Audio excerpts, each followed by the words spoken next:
Bueno, hau azkenin nitzako garrekoen bat modun da, ez? Muriasek hau eukeri moten niri.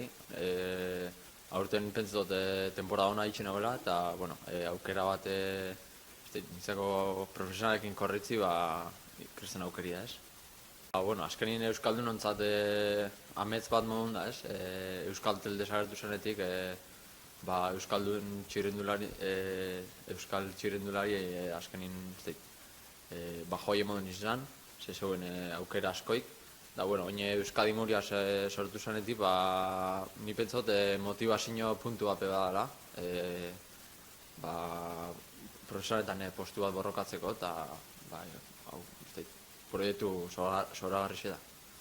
Bueno, paus hori pauso doi ez. Egiz izan da, hasi izan pauso txikisek emoten, da oine dator urtin kontinental profesionala izeti, kriston pauso, aurrera pauso handixe da. Da, bueno, holan segidu ezkero, esan hongo bape betxarto. Nik gaur egun ez dut ikusten Euskal txirrindularitzaren egora, bueno, afizionauetan mailan ez dut ikusten oso ondo.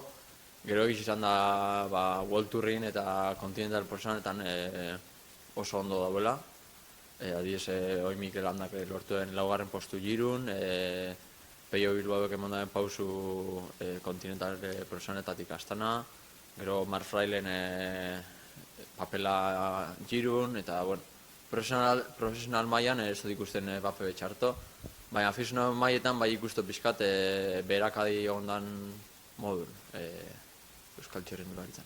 Lehenengo eta bain ekipoai aldani nien lagundu, aldanik eta gixen. Da gero, esperientzisi hartu hamen bueltan, da gero helburu pertsonal modun, buelti amaitzi eta etapa baten nire buruai, nire buru ezautza emon.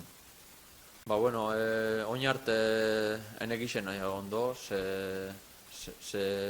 terrenotan egiten nintzen ondo, baina egiz izan da igoten oso ondo nahi, da gero beste papeltanetan nahiko ondo defenditzena. Da, bueltetan, oin gaurtin nahiko ondo nabilu bai, bueltetan.